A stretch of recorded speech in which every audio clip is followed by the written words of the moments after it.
저희 로그라인명은 영화의 스포일러를 담고 있습니다. 네, 안녕하세요. 영화 속 한 줄에서 나를 만나는 시간. 전 로그라인명의 주명입니다. 김 PD입니다. PD님, 뉴스 자주 보세요? 아니요. 뉴스랑 담 쌓고 사는 사람으로서. 왜 담을 쌓고 사세요? 재미없으니까. 재미없으니까. 그러면은 좀 재미있는 뉴스가 나오면은 보실 건가요? 그래도 세상 돌아가는 정도까지는 알 정도로는 보는 것 같아요. 약간 그 TV에 나오는 뉴스, 뭔가 기사라기보다는 요새는 이제 컨텐츠들이 많이 늘어나고 그쵸. 소식을 접할 수 있는 그 장치들, 어플들 그런 게 많으니까 맞아요. 네, 그런 걸로 그냥 요새는 이런 일이 있구나, 저런 일이 있구나, 저런 게 문제구나, 약간 그 정도는 파악하는 것 같아요. 저도 그냥 뭐 포털에서 나오는 뉴스 음. 이런 거 보고 유튜브에서 보고 음. 인스타에서 보고 아무래도 저희가 관심 있는 건 좀 문화 뉴스잖아요. 네, 그렇죠. 그러니까 SNS로 많이 접하는 것 같아요. 그런 의미에서 오늘의 영화는 제목이 뭐죠? 굿뉴스입니다. 네, good news. 네, 좋은 뉴스죠. 네. 좋은 소식. 여러분은 이렇게 좋은 뉴스라는 제목을 가진 영화를 봤을 때 어떠세요? 좀 궁금하지 않으세요? 뭐가 도대체 좋은 소식일지. 이 영화는 지금 넷플릭스에서 공개된 영화예요. 극장 개봉을 하지 않았고 넷플릭스로 바로 공개가 됐는데 이 영화가 실제 사건 베이스죠. 네. 그죠? 어떤 사건이었죠? 1970년에 일어났던 요도호 납치 사건? 요도호 납치 사건. 네. 그럼 일단 요도호가 뭔지부터 알아야 될 것 같은데 네. 사실 한국말로 들었을 때 요도호란 이름이 좀 별로예요. 그런데 그렇죠. 네, 이 요도호가 요도강 그 지명 이름이래요. 그래서 그런 지명을 따서 이름을 지은 비행기입니다.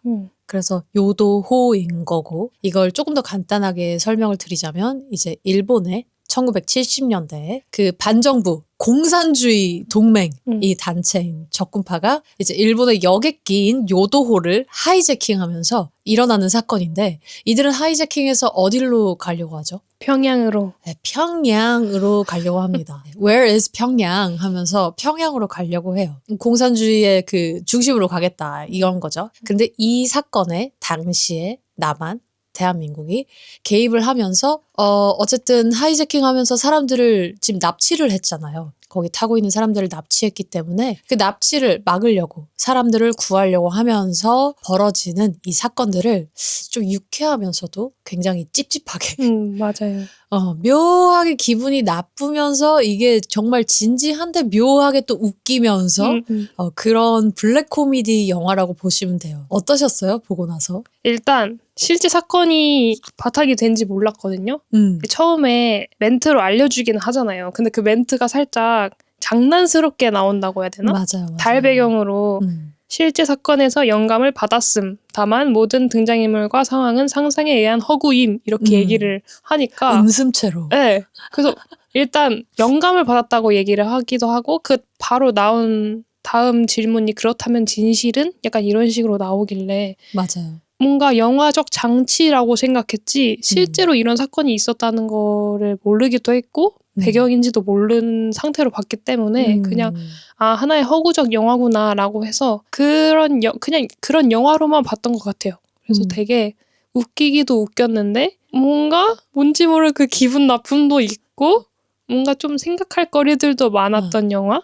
그렇게 본 것 같아요. 이제 이 납치 사건 자체는 역사에서는 되게 그러니까 유명한 있는 사건이었는데 그거를 과연 어떤 식으로 재구성했을지에 대한 궁금증이 많았던 것 같아요. 근데 그렇게 재구성한 거 치고 약간 힘 빠졌다고 해야 되나? 그러니까 와 드디어 뭔가 엄청난 정치극, 인명 이런 거에 대한 뭔가 사람들의 목숨에 대한 어떤 집념들 납치극이라고 했으니까 딜링도 들어갈 거 아니에요. 그러면서 오는 긴장감 막 이러면서 이게 테러 집단을 마주했을 때 그런 상황? 그래서 좀 리얼리티라고 생각하면 이게 굉장히 급박하고 좀 그러면서 슬프고 막 화가 나고 이런 감정들을 전 많이 마주할 거라고 기대를 했는데 근데 이제 포스터와 그리고 초반에 방금 말씀해 주신 그 오프닝 그냥 달만 띵 있고 허구임? 약간 이런 말투로 맞아요. 이거를 너무 믿으려고 보지도 말고 근데 안 믿어서도 안 되는 것임? 하면서 왜 이렇게 철학적이지? 하면서 보는데 중간중간 생각보다 많이 웃었어요. 약간 맞아요.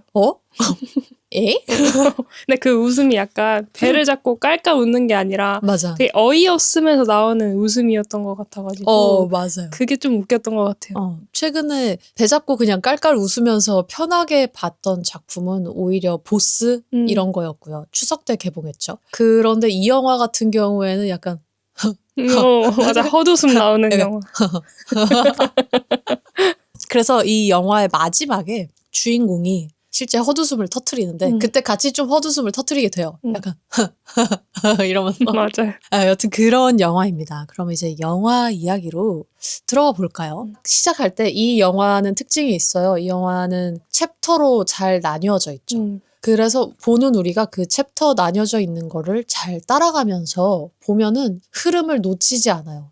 제가 상상을 해봤거든요. 이게 만약에 챕터가 안 나뉘어져 있었으면은 어땠을 것 같아요? 조금 어려울 수도 있었겠다? 그죠? 네. 이게 계속 여기 상황 저기 상황이 번갈아 가면서 막 시간도 막 약간 뒤죽박죽 돼 있는 부분도 있다 보니 조금 이해하기 어려웠을 수도 있겠다라는 생각도 살짝 들었어요. 그쵸. 저도 그래서 이거를 챕터별로 나누길 잘했다. 그러면서 실제로 뭔가 뉴스에서 왜 뉴스 나왔을 때 이게 시작이 어떻게 됐고 그러니까 탐사보도로 깊게 들어가면 그래서 경과가 어떻게 됐고 이렇게 해서 결론이 났다. 이런 뉴스를 보게 되잖아요. 탐사보도는.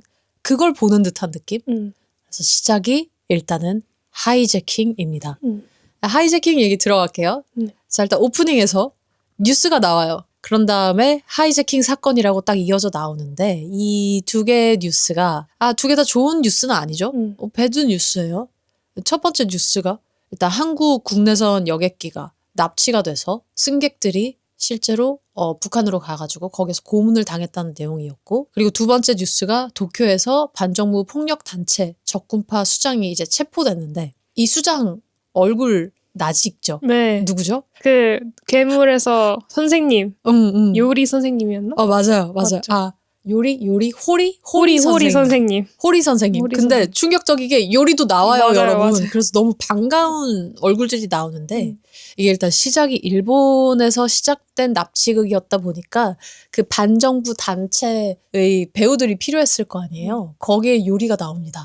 요리가 테러리스트로 나옵니다.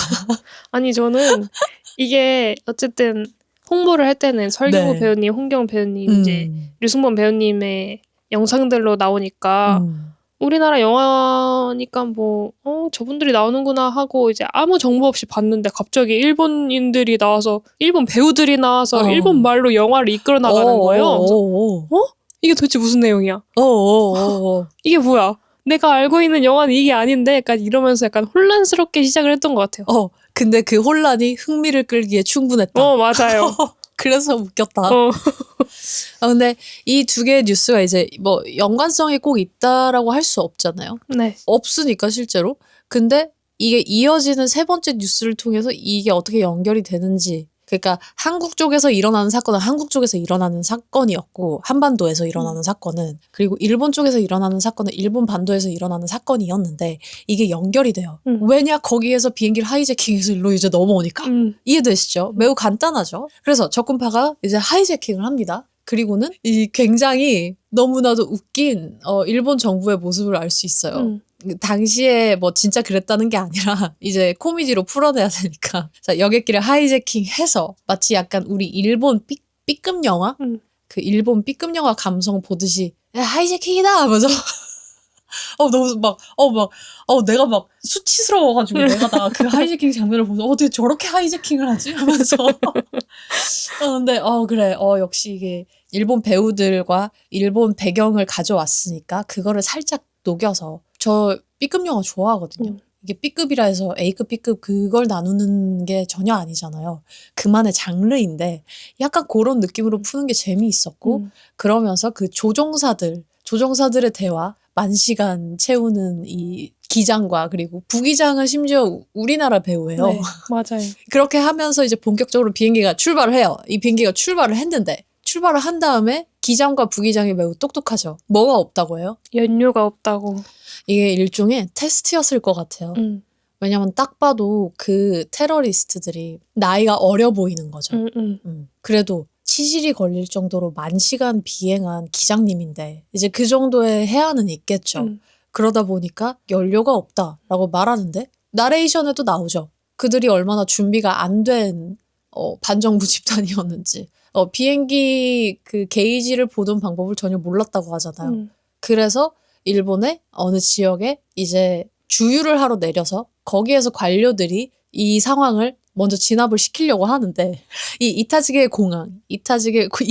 공항에서 와, 저 너무 웃겼던 게 이거를 어떻게 대처하느냐고 막 이렇게 싸우는 와중에 누구 한 명이 갑자기 전투기를 비행기 앞에 이중 주차를 시켜버리죠. 아, 나 여기서 진짜 무방비하게 터졌어. 실제 사건에서도 그랬대요. 그게 더 충격이에요. 실제로 그랬다는 게. 근데 그 장면이 그 이중 주차를 하고 약간 뭐야? 에? 하고 있는데 그 이중 주차 해놓은 파일럿? 파일럿 조종사는 내려서 도망가잖아. 엄청 열심히 막 뛰어. 주황색 옷 입고 막 파타타타닥 뛰어가고 막. 아니 이게 그 마치 이중 주차 해놓는 이유가 일상에서도 이중 주차를 하게 되면요, 여러분 진짜 급한 거거든요. 뭐가 급하냐? 저는 진짜 이해해줄 수 있는 선은 화장실이 너무 급해서. 너무 이해해줄 수 있어. 너무나 우리 공감해줄 수 있는 인류애적인 모먼트잖아요, 화장실. 그쵸. 마치 화장실이 진짜 급한 것처럼 도망쳐요, 그 배우가. 그래서 그 부분 진짜 너무 웃겼고, 이게 정말 실제로도 그랬다는 게, 실제로도 조종사가 그렇게 화장실이 급한 것처럼 뛰어갔는지는 모르겠지만, 그리고 실제로 그 일본의 고위 관료들, 이 모여가지고 회의를 하는데, 비행기 약도는 소세지 같이 생겼고, 그냥. 소세지에 날개, 이걸 이렇게 해놓은 것처럼 그려놨고. 그리고 실제 그들의 대화의 수준이 너무 멍청하죠. 근데 그걸 보는 우린 멍청하다고 생각하는데, 이게 잘 생각해봐야 되는 게, 실제 그 상황에 우리가 대입을 해봐야 돼요. 이걸 도대체 어떻게 해야 되냐. 1970년대 그때 뭐 FBI 같은 조직, 그러니까 일본에도 그런 게 있는지 모르겠지만 뭐 그 정도로 있어서 그 대테러 뭐 협상 이거 전문가가 있는지도 모르겠고, 이런 것들이 아직 많이 발달을 안 했을 때에 사람들이 모이면은 대화가 저 수준일 수 있겠다. 그죠? 그쵸.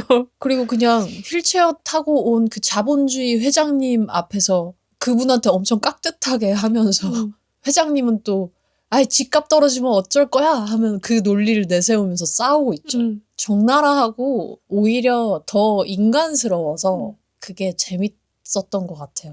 그거를 일부러 그러니까 덤다운이라고 할게요. 일부러 조금 수준 떨어지게, 덤이 영어로 바보거든요. 그러니까 덤다운, 수준 떨어지게 만들어낸 게 아니라 진짜로 대화가 그렇게 오갈 수도 있겠다. 찐 자본주의의 인간과 그리고 관료주의의 인간들과 사이에서의 대화는 그냥 그 수준일 수도 있겠다. 그 와중에 누군간 이중주차를 해버리고 그리고 심지어 거기에 어쨌든 당시 시대가 시대인지라 미군 같은 약간은 저는 그 미군이 거기에 있는 게 되게 족제비 같은 느낌을 많이 받았거든요. 거기에서 결국 미국의 이득을 위해서 그 사람은 움직일 수밖에 없는 사람이잖아요. 그쵸. 미국의 군인이니까. 그러니까 그 상황에서도 당장 붙잡혀 있는 승객들을 걱정해주기보다는 그쪽도 아니면 승객들 그런 인류에 대한 안전 그거를 생각하기보다는 미국 자체의 이득에 대해서 딱 계산을 하고 한국한테 무전을 때리잖아요. 따로. 그래서 이게 웃긴데 이중주차 때문에 그리고 뛰어가는 조종사 때문에 웃기긴 한데 리얼리티가 좀 있다. 그래서 이게 허구가 아닌 것 같은데? 그래서 상당히 재구성이 잘 됐다. 이런 생각이 많이 들었어요. 그래서 좀 웃겼거든요. 그래서 일단 이 1번 이 하이제킹 챕터가 정말 재미있게 구성이 됐던 것 같아요. 그래서 좋았고 맞아. 요 부분은 조금 인정하고 넘어갔습니다. 이 이후에 이제 2번 챕터가 나오죠. 하이제킹 다음에 뭐죠? 더블 하이제킹. 네, 하이제킹 다음에 더블 하이제킹. 그럼 우린 또 얼마나 더 머리 아픈 상황을 봐야 되는 거지 지금? 이라는 생각이 들면서 이제 요때부터 대한민국의 이 배경들에 대한 설명이 나와요. 일단 기본적으로 이땐 중정이 있을 때니까 박 부장 그리고 아무개라는 사람이 나오고 그게 설경구 선배님이고 이 사건에 이제 개입을 하기로 결정을 합니다. 왜냐? 아까 얘기한 그 족제비 미군이 연락을 했거든요. 이거를 지금 어쨌든 평양 쪽으로 가려고 한다고 하니까 남한에서 이거를 해결을 해주어라. 그게 미국이 원하는 입장이다. 라고 얘기를 해서 한국은 갑자기 당시의 남한은 갑자기 여기에 끼게 됐죠. 그렇죠. 그쵸. 대한민국이 갑자기 여기에 관여를 해야만 할 수밖에 없는 상황이 생깁니다. 그런데 어쨌든 예전의 역사들이 쌓여온 것도 있고 하니까 이제 일본한테 한 방을 먹이고 싶어요. 좀 으스대고 싶어 해요. 그래서 이거를 우리가 더 똑똑하게 해결을 하자. 해결하기로 결정을 합니다. 그래서 중앙정보부장 박 부장이 아무개라는 사람을 불러서 이거를 해결을 하려고 해요. 그래서 아무개가 이거를 해결을 하려고 막 여기저기 돌아다니다가 막 얘기를 하고는 결국에는 랩콘이라는 그 미군 기지 베이스에 있는 그 부서에 있는 서고명이라는 중이었나요? 그랬던 것 같아요. 제가 군대 책의 이름은 잘 기억을 못해요. 네. 근데 일단 대위 같은 높은 위치 전혀 아니었고요. 중위 정도였던 것 같은데 이 사람을 이제 합류를 시킵니다. 자, 아무개. 우리나라에서 아무개라고 하면은 뭐죠? 그냥 이름 없이 누군가를 지칭하는? 그치. 그냥 somebody, somebody인데 약간 nobody일 수도 있는 아무개 씨. 맞아요. 아무개. 이름을 익명으로 처리할 때 주로 쓰는 단어인 것 같아요. 그래서 저는 처음에 이거 영화 처음 보고 나서 혼자 정리하는데 아무개가 성이 뭐였지? 김아무개인가? 최아무개인가? 이 아무개인가? 뭐였지? 했는데 그것도 없었던 거예요. 진짜 아무개 씨예요. 아무개. 그래서 이런 역할들 한 번씩 나오잖아요. 영화들의 자기의 존재를 절대 알리지 않는 약간 그냥 난 노바디예요. 그냥 노바디라고 불러주세요. 그냥 그런 식으로 존재하려는 사람들이 있어요. 근데 이 아무개 같은 경우에는 진짜 기본적으로 베이스가 좀 사기꾼 같죠. 네, 껄렁껄렁하고 다니고. 그리고 옆으로 이렇게 사이드로 매는 사이드백을 계속 이렇게 들고 다니는데 맞아요. 약간 그 사이드백이 약간 도라에몽 주머니? 뭐든 나오는? 뭐든 나올 것 같은 그런 도라에몽 주머니 같은 걸 계속 들고 다녀요. 그리고 그게 꽤 무겁나 봐요. 왜냐면 이거를 그 설경구 선배님이 액팅을 하실 때 다리를 실제로 저는 건지, 그러니까 다리가 좀 불편한 건지 뭔지 모르겠어요. 그런데 살짝 사람이 이렇게 기울어져 있거든요. 맞아요. 애초에. 그 가방 무게 때문인 것 같기도 한데 그러면서 약간 살짝의 쩔뚝까지는 않는데 절룩임이 약간 있으면서 걸어요. 그래서 저 가방이 굉장히 무거운 게 들었구나. 근데 그 가방에 뭐가 들어있는지는 영화의 마지막에 가면 나오죠. 그런가요? 맨 마지막에 그 가방에서 꺼낸 물건이 있어요. 기억이 안 나. 저희가 마지막 가서 어차피 그 얘기가 나올 거기 때문에 저는 그래서 보신 여러분들 중에 하시는 분들도 있으실 건데 저는 그 가방에 그 물건이 가득 차 있다라고 생각했어요. 근데 그렇게 생각하니까 재밌더라고요. 왜냐면 그 나왔던 물건이 마지막에 좀 엄청 상징적으로 재미있는 물건이 나오거든요. 여튼 나중에 알아보시고 뒤로 돌리시면 안 돼요. 다 들으시고 그 가방에 뭐가 들어있는지 한번 함께 저희 개봉박두를 해봅시다. 그래서 저는 진짜 사기꾼이다? 아니면 정말 그늘 밑에서 일하는 사람이다? 뭐 여러 가지 생각? 그리고 동시에 저는 감독님께서 그냥 이 영화의 진행을 위해서 넣은 나레이션 인물? 그러니까 아예 진짜 개입해버리는 관찰자인 우리 관객이 개입할 수 있도록 그냥 만들어 놓은 그런 인물인 줄 알았어요. 그래서 실제 존재하지 않는 인물인가 싶기도 했어요. PD님은 어떠셨어요? 아무개? 어쨌든 이게 완전 영화 시작할 때 나오잖아요. 그래서 약간 카메라 보면서 설명도 하고 그 벽을 허물어서 왔다 갔다 하는 인물이었다 보니 그냥 설명용 캐릭터인가 보다. 그냥 나레이터? 연극이나 뮤지컬을 볼 때도 나레이터 역할을 하는 그쵸. 그 캐릭터가 있기도 하잖아요. 그래서 그냥 그런 나레이터의 역할을 하는 사람 중 한 명인 사람인가 보다 정도로만 생각했던 것 같아요. 그러니까 약간 미술관 도슨트. 네, 뭔가 중요한 역할이라기보다는 딱 그 정도? 왜냐면 똑똑해 보이지도 않고 사실 껄렁껄렁하니 그냥 막 껄렁껄렁하게 있다 갑자기 카메라 보고 뭐 철학적인 설명을 해주는 척 얘기하고 다시 자기 할 일 하고 하다 보니까 그냥 그런 사람인가 보다 약간 이 정도만. 그게 포인트였던 것 같아요. 네. 이 인물이 진짜 카메라까지 봤다는 거. 그러니까 제사의 벽을 다 무너뜨려 버리는데 저희가 이런 식으로 그 이야기 안에 인물이 실제 나레이션을 하면서 뭔가 진행을 하는 스토리는 최근에는 저희가 개츠비였잖아요. 네. 근데 그 인물은 실제로 여기에 깊게 연루되어 있는 인물이었고 제4의 벽을 깨진 않았어요. 저희한테. 근데 아무개는 다 깬단 말이에요. 네. 그러니까 약간 만능 사기꾼 캐릭터, 만담꾼 캐릭터, 약간 돈키호테인가? 뭐 이 생각도 했고. 그래서 흥미롭다 일단. 근데 얘가 뭔지 잘 모르겠다. 이러고 넘어갔어요. 네. 그리고 서고명이 나오죠. 자, 서고명 씨, 서고명 중위님. 만약에 아니면 정정해 주세요. 저희도 다시 찾아볼게요. 이 인물은 누가 연기하죠? 홍경 배우님이.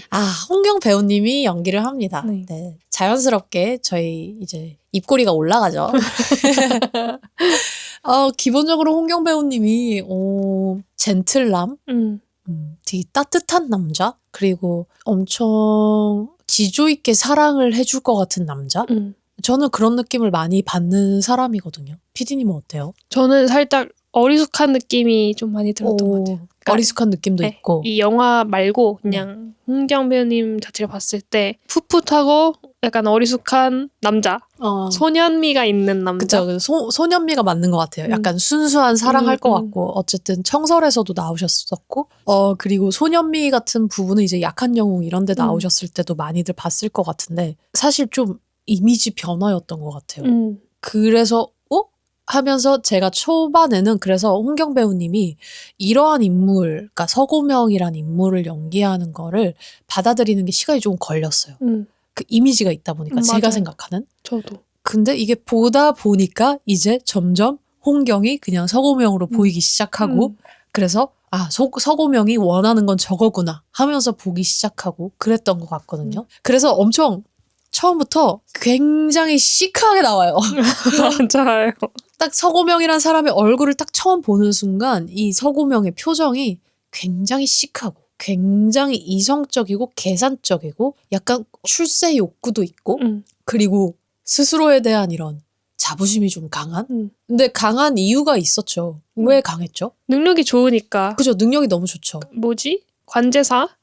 거기에 그 랩콘에 있는 유일한 한국인? 맞아요. 보조 관제사로 있는 유일한 한국인. 그리고 이 앞에서 이제 아무개가 설명을 하면서 실제 뭐 미국에서 뭐 어떠한 뭐 무슨 뭐를 해결한 사건이 있었는데 거기에서 훈장받는 모습의 사람들이 나오고 앞에 나가서 훈장받는 미국인이 나오는데 그 자리에 서고명이 앉아있거든요. 그러고 나서 서고명한테 물어봐요. 아니 근데 왜 훈장은 한 명만 받아?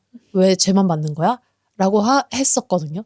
그게 무슨 말이었냐면 즉 하나의 훈장을 받는 사람들 뒤에 그 자리에 앉아있던 수많은 사람들이 있었단 소리예요.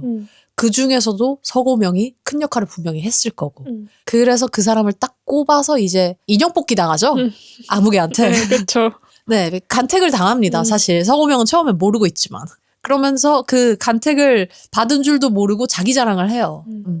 저만한 사람은 없을 거라고. 그래서 랩콘 기지로 같이 향하고 이제 랩콘 기지에 들어가서 아무개가 실제로 약간 내가 무시해서는 안 되는 인물이구나를 막 깨닫고 왜냐면 들어가는 비밀 암호까지 다 아니까 이렇게 해서 이제 더블 하이제킹을 하려고 합니다. 그래서 이 더블 하이제킹 이 과정은 여러분들이 보시면 알 것 같은데 일단 그 이후에 약간 어떻게 풀어졌는지를 먼저 얘기를 할게요.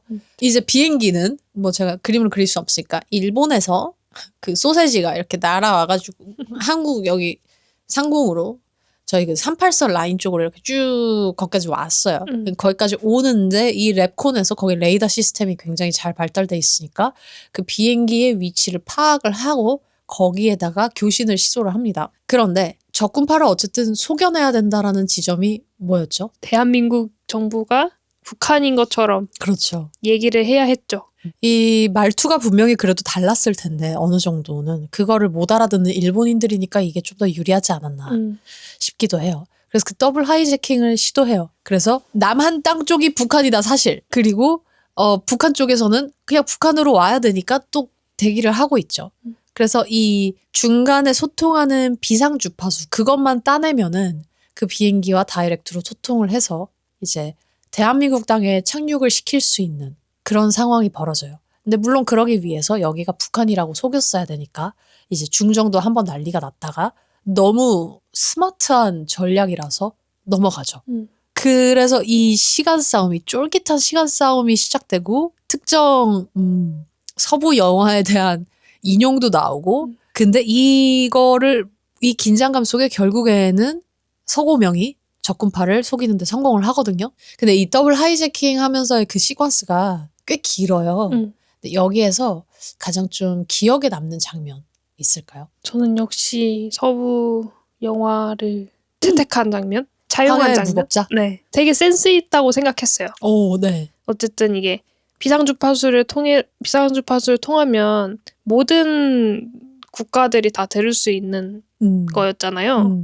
그래서 그걸로 이제 그 비행기와 통신을 한 뒤에 우리나라 고유 주파수를 이제 끌어오기 위해서 평양과 대한민국의 긴장감 그리고 신경전을 총을 들고 언제 쏠지 눈치 싸움을 하는 그 무법자들의 긴장감과 동일시 시켜가지고 연출을 해낸 게 너무너무 센스 있어서 너무 재밌게 봤던 것 같아요. 그 장면들을. 아, 저도 그 장면 재밌었던 것 같아요. 클린트 이스트우드 황야의 무법자 뭐 그런 걸 얘기를 하면서 갑자기 막 카우보이 모자 탁 쓰고 하나 딱 물고 그리고 총에서 이렇게 하면서 그 우리가 옛날 그런 서부 영화를 볼 때 쫄깃함 그건 분명히 있죠. 이 비유가 아이돌 티켓팅에도 비유해도 될 것 같아요. 아이돌 콘서트 티켓팅. 그쵸. 아니면은 뮤지컬 같은 경우에도 티켓팅 셀 때 있잖아요. 그것처럼 느껴져서 아마도 그래도 가장 가까운 비유가 아니었나 싶긴 하는데 저 중간에서 막 하모니카? 그거 불고 있는 거에 터져가지고 맞아. 아무개가 막 휘휘 막 이러면서 그 장면이 어떻게 저는 겹쳐졌냐면 일부 SNL 패러디 장면이랑 겹치는 거예요. 아 그래서 저게 봤을 때 공감할 수 있는 사람들이 좀 있지 않나? 왜냐면 SNL도 우리나라에 온에어 한지 꽤 오래됐으니까 지금 그래서 약간 그런 패러디들을 좀 재밌게 볼 수 있지 않은가 그런 생각은 했거든요. 아니 저는 박혜수 배우님이 원래 연극과 뮤지컬을 많이 하셨잖아요. 저는 그래서 처음 박혜수 배우님을 본 게 뮤지컬이었는데 그때도 인민군 역할이셨거든요. 근데 여기서도 나오시는 거 보고 굉장히 반가운 거예요. 전문가가 나오셨다 이러면서. 그쵸. 되게 또 잘하셨잖아요. 그쵸, 너무 잘하셨죠. 그래서 역시 이래서 경력직이 필요한 거구나 보면서 너무 잘하신다, 너무 재밌다 이러면서 봤었던 기억도 있어요. 영어 발음도 다시 한번 잘 들어보시면 완전히 다르게 해요. 홍경 배우님이랑 안 할게요. 그냥 서고명은 영어를 상당히 미군스럽게 해요. 그러니까 진짜 미국스럽게. 근데 그가 랩콤 기지에서 일하고 있으니까 당연히 그게 고증이 맞죠. 그래서 여기서 제일 많이 나왔던 대사가 Japanese Ride 351 이거였나? 네. 근데 진짜 방금 제가 약간 말한 유한 느낌의 이 기본 발음 그러니까 Japanese Ride 351 하고 딱 부르는 게 이제 홍경 배우님이 가져간 라인이고 그런데 박혜수 배우님은 조금 더 억세게 해요. 맞아요. 미국 사람들과 많이 교류를 한 영어가 아니라 뭔가 저 따라하지 뭐가 Japanese Ride 351 뭔가 이렇게 한단 말이에요. 한국인이 하는 영화. 한국인이 하는 영어인데 좀 더 그 억센 인민군의 느낌도 섞어가지고 한단 말이죠. 맞아요. 그 말투가 좀 섞여 있죠. 그 대조들도 되게 재미있고 진짜 캐릭터 빌딩을 두 인물 다 정말 깔끔하게 했다 이거는. 그래서 저도 이 서부 무법자 황야의 무법자 하모니카 너무 웃겼다. 그 한쪽 눈은 실명을 한 디테일도 웃겼다. 그 렌즈 디테일도. 맞아요. 그리고 교신 끝나고 난 다음에 총에 쏘였다는 거를 거기서 짜치지 않게 피가 흐르는 가슴 클로즈업 이게 아니었죠. 맞아요. 딱 그림자, 구멍난 그림자 하고 오히려 그 상상이 아닌 현실에서 이제 그 북한 그쪽에 박혜수 선배님의 그 배역이 헤드샷을 탁 당한 아주 깔끔한 너무 깔끔했어. 맞아요. 왜냐면 거기에서 만약에 뭘 더 넣으려고 하면은 실패한 게 딱 나오고 그러고 난 다음에 그쪽 수장이 화를 내면서 이제 쏴 죽이고 뭐 그것까지만 하더라도 이미 10초, 15초잖아요. 전혀 안 썼죠. 맞아요. 깔끔. 맞아. 그 자체. 그래서 그 서부 연출이 더 센스 있었던 게 실제로 일어날 법 하잖아요. 그죠. 우리가 생각하는 북한이라면 이거 인물 완수를 못했어? 바로 죽여. 이게 되는 곳이니까 네. 그 총 소리가 위화감이 있지도 않았고 서부였다 보니까 그렇다고 그 총 맞고 죽은 게 또 위화감이 있지도 않고 너무 맞아요. 자연스럽게 연결이 돼서 맞아요. 진짜 미쳤다. 그대로 딱 깔끔하게 이어지는. 그리고 이 영화에서 유일하게 총상으로 죽는 사람. 그러네요. 유일하게. 그러네. 네. 유일하게 피를 저렇게 보고 죽는 사람은 이 인물밖에 없습니다. 이 스토리에서 죽는 사람은 이 인물밖에 없어요. 스포일러예요.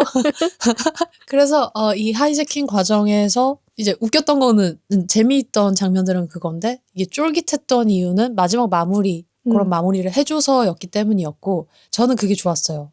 교신이 열린 다음에 각각 남한, 북한에서 교신을 했잖아요. 아까 얘기한 Japanese Rite 351. 이거를 할 때 그때의 교차 편집이 너무 쫄깃했어요. 그래서 그 편집이 사실 그 편집하시는 분들은 아실 건데 투명도 이용하고 해서 교차를 잘 들어갔거든요. 그러니까 그냥 디졸브되게. 네. 그러면서 그 레이더도 띡띡띡 같이 이렇게 띄우고 어떻게 보면은 그냥 레이어 여러 개 깔아가지고 한 편집인데 그거를 너무 고급스럽게 잘했어요. 맞아요. 그러니까 막 과하게 뭘 크로마키를 이용해서 한 편집도 아니었는데 오히려 그게 깔끔했던 것 같아요. 아마 배경은 아예 블랙으로 해서 했겠죠. 그러면서 오히려 인물들의 이 사명과 그 간절한 눈빛, 서고명의 서고명 거의 울기 직전이잖아요. 그때 맞아요. 너무 쫄려가지고 그리고 오히려 북한 쪽은 굉장히 자신감에 차 있는 그 눈빛들 이게 막 팍팍팍팍팍팍 하면서 그 서부 이게 팍팍팍팍 하면서 마무리가 빵 하고 끝났는데 아 역시 간절한 사람이 이긴다. 교훈까지. 그렇게. 그래서 더블 하이제킹에 성공합니다. 맞아요. 다들 우와 이러고 그 미군들은 서로 그새 내기를 했는지 막 돈 주고 받고 있고 그래가지고 화를 내죠. 서고병이. 가서 치즈버거나 사 먹어. 근데 이따가 치즈버거 진짜 먹거든요. 진짜 사소한 달사 하나도 안 놓치는 게 너무 웃겨요. 그 치즈버거 진짜 그 치즈버거 때문에 뒤에 가서 얘기를 할게요. 자 뒤에 이제 모래성이 시작이 돼요. 모래성이란 챕터가 시작이 되는데 우선 일단은 당시에 비행장 터가 있는데 거기에다가 평양 공항으로 탈바꿈을 합니다. 아주 새빨개지죠. 맞아요. 새빨개지고 태극기가 내려가고 다른 국기가 올라오고요. 네. 그래서 이제 평양 공항으로 공항을 꾸밉니다. 그래서 이 아무개가 방공 영화 촬영지로 가가지고 실제로 좀 리얼리티를 넣을 만한 배우들, 소품들. 왜냐면 도대체 어디서 그 국기를 구하죠?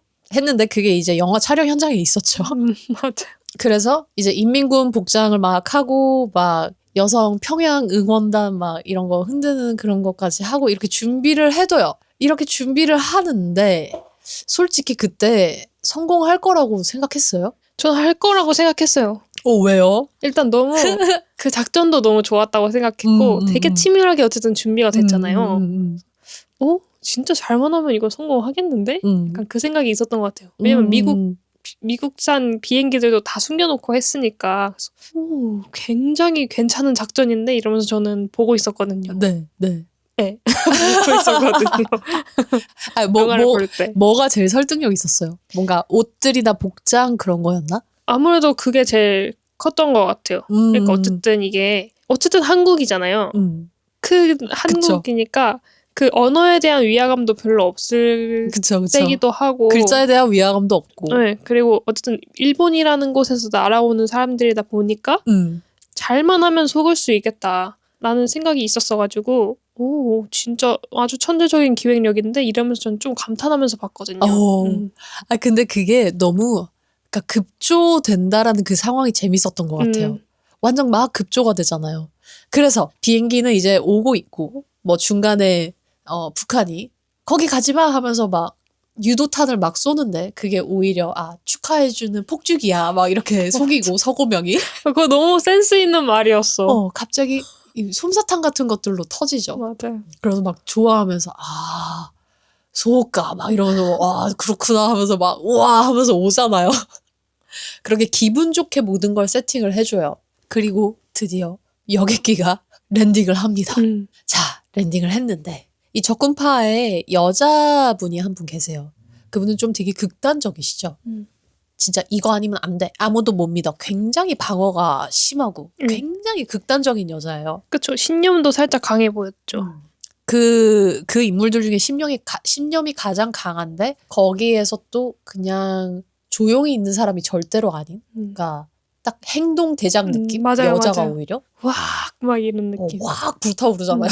그런데 이제 그 여자분이 망원경을 들고 내리자마자 탁 정찰을 하죠. 그러다가 미국 비행기 꼬리를 하나 봐요. 그래서 왜 외제 비행기가 있는 거지? 하니까 뭐라고 해요? 아, 그거 미국에 우리 그 군인들 태워 보내가지고 테러를 하려고 입수해 놓은 거다. 아주 스무스하게 설명 잘하죠. 너무 스무스하게 설명을 잘해. 그리고 그거를 설명하고 있는 것도 사실 더 거짓말인데. 왜 그렇잖아요. 왜 그냥 있을 수도 있지. 일단 빨리 내려. 이런 태도일 수도 있는데 여기서 약간 서구명의 뭐라 해야 되지? 성격이 나와요. 거짓말 못하고 사는 인간이야. 이성적으로 본인이 납득을 할 수 있어야 이거를 거짓말을 할 수 있지. 약간 기세로 밀고 나가진 못해. 그러니까 머리는 진짜 똑똑한데 그런 부분에 있어서는 분명히 마음이 약한 과하게 도덕적인 사람이다. 라는 게 딱 전 보였거든요. 하지만 똑똑하긴 했다.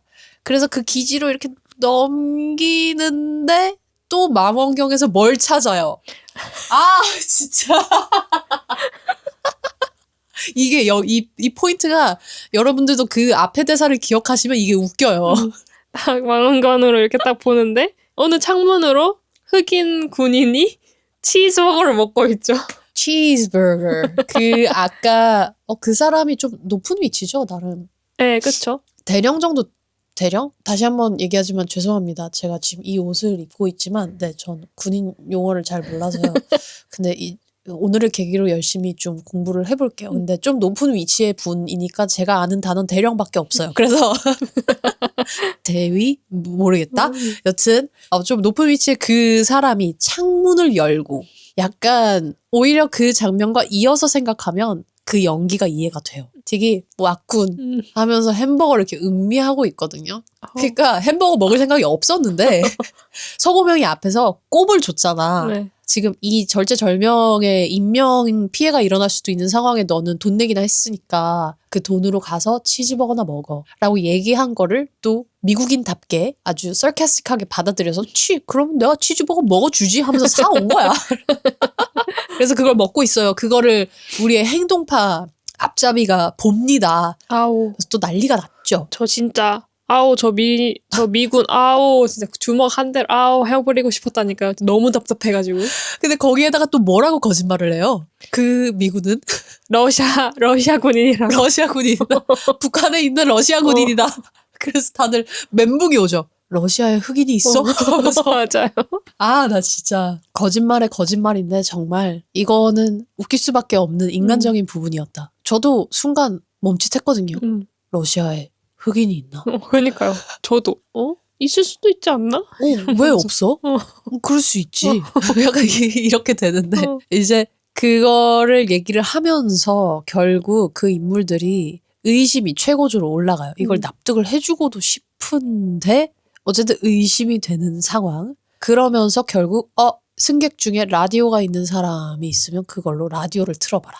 저 그것도 정말 똑똑했다 생각해요. 거기선 빈틈이 없었죠. 갑자기 좀 프로페셔널해졌어. 그들이 얼마나 그런 미디어 프로파간다 그런 거에 예민하게 반응하는 사람들인지 명확하게 보여줬던 것 같아요. 그리고 아마도 그들이 활동을 하려면 그런 무전들을 활용을 해서 라디오 이런 거를 활용을 해서 활동을 했겠죠. 그러다 보니까 그 지식은 또 있는 거야. 연료 게이지는 모르지만. 그런데 거기에서 누구의 노래가 나와요? 루이 암스트롱. 미제 노래가 나오잖아. 네, 이게 정말 저는 안타까웠던 게 어쨌든 레콘 기지가 나름 최고 위치일 텐데 그 통사령에 있어서 그런데 그 기지에 있는 이제 미군들이 지금 우리나라 쪽에서 여기에 들어와가지고 해결하려는 이 상황에 전혀 협조하지 않았다? 전 그렇게 들렸거든요. 그러니까 누군가가 지금 그 라디오를 송출하고 있기 때문에 그게 들린 거잖아요. 근데 뭐 그때 라디오가 반경이 얼마나 넓겠어. 그러니까 그 기지 내부에 누군가 아니면은 그 주변에 어딘가에 방송국 주파수든 뭐든 그걸 틀고 있었던 거잖아. 그래서 정말 은밀하게 진행될 수 없었던 만큼 이들이 정말 자기 편 없이 지금 서고명이랑 아무개랑 이걸 해결해야 되는 상황이구나.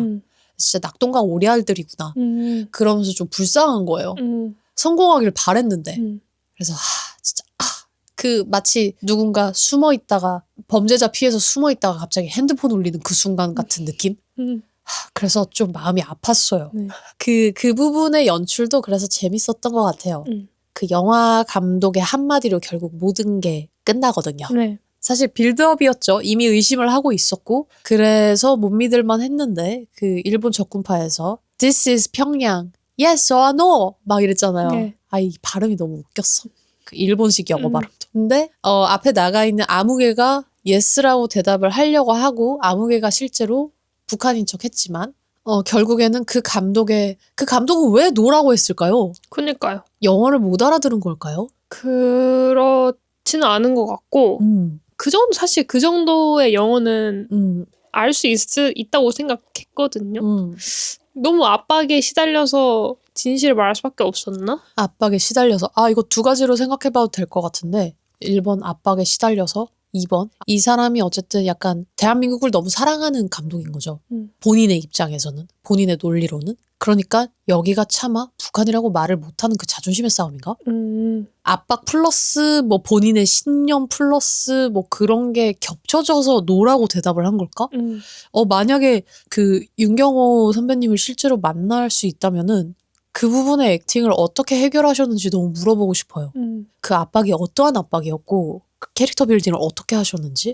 왜냐하면 정말 어쩔 수 없이 마치 머리에 총이 겨눠진 것처럼 진실을 말하지 않으면 죽어. 너 허풍 떨 수 있어? 이랬을 때 허풍을 못 떠는 거거든요. 근데 진짜 총은 안 겨녀져 있었지만 거의 수백 구가 이제 겨녀져 있는 상황에서 지금 대답을 하는 그런 느낌이 많이 들었어가지고 너무 좋았다.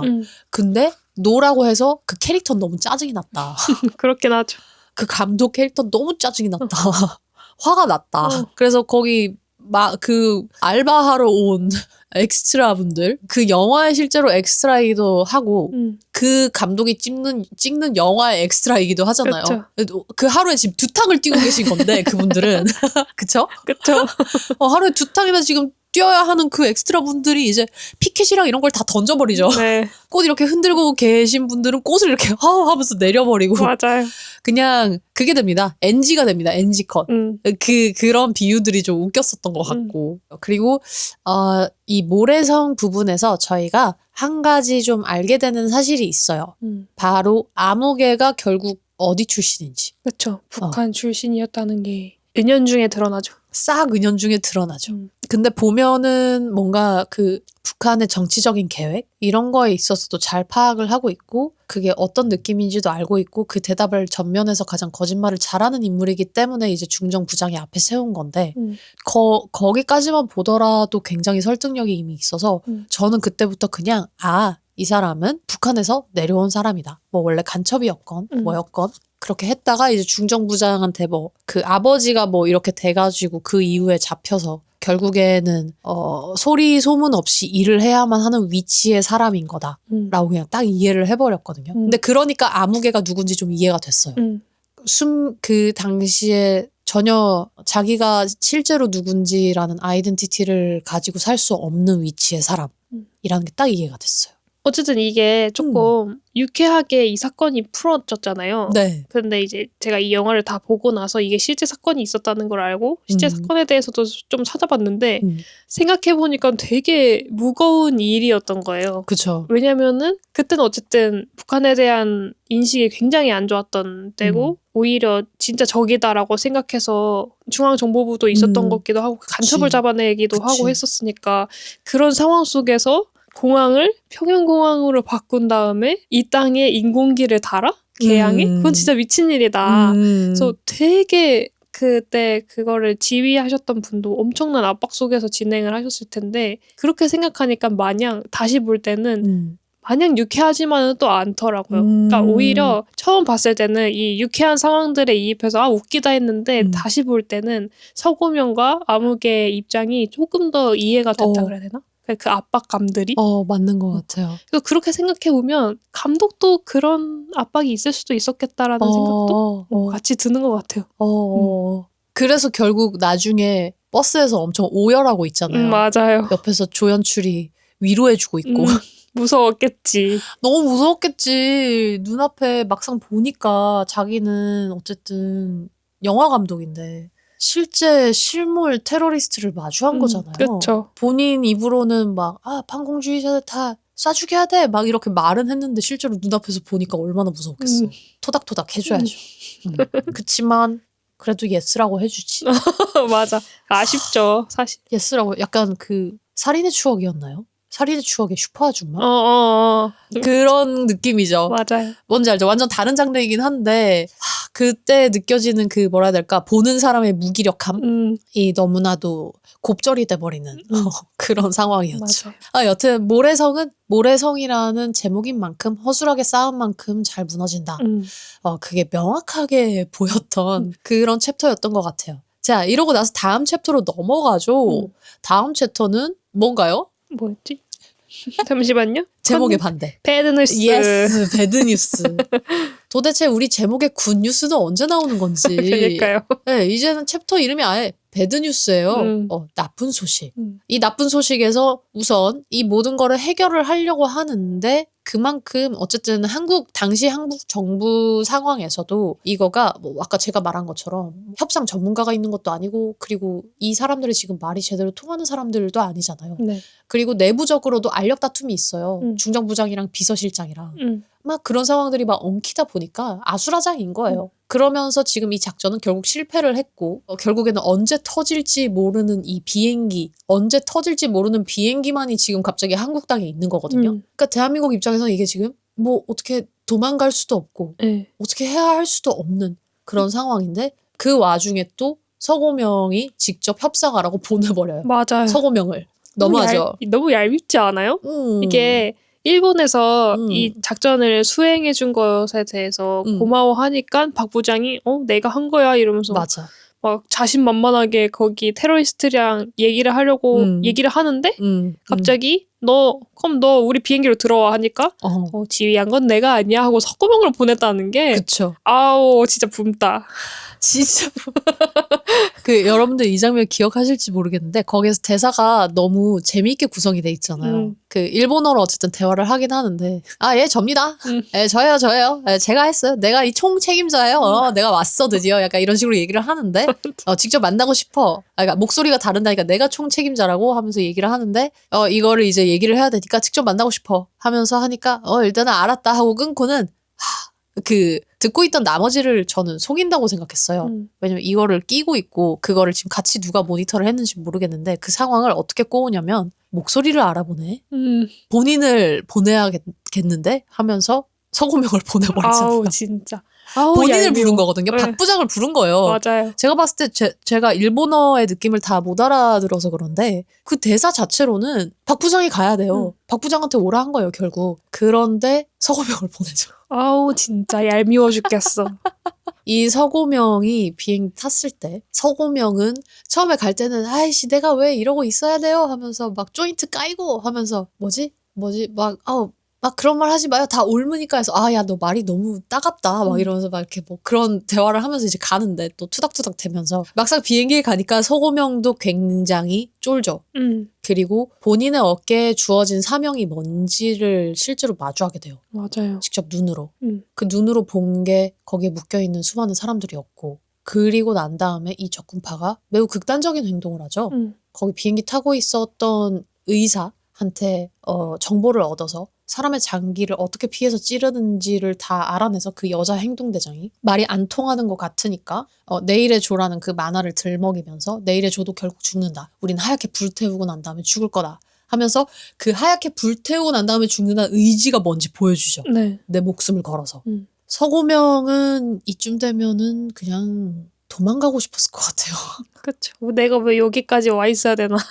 그쵸. 일단 정부랑 그리고 이 박 부장의 행동이 어떻게 보였어요? 좀 너무 이게 그러니까 수장 거기 적군파 수장이 칼에 찔리고 네. 내가 죽기 전 혹은 내일 정오까지 너는 결정을 해서 우리를 북한에 보내야 된다라고 얘기를 하고 이제 서구명이 나와서 다시 이제 우리 정부 인사들이 있는 곳을 왔는데 쥐들끼리 막 초밥을 처먹고 막 그죠. 처먹으면서 여유가 아니 심지어 많아. 초밥 먹어. 네, 그니까요. 이 사람들이 육회 비빔밥 먹을 것이지.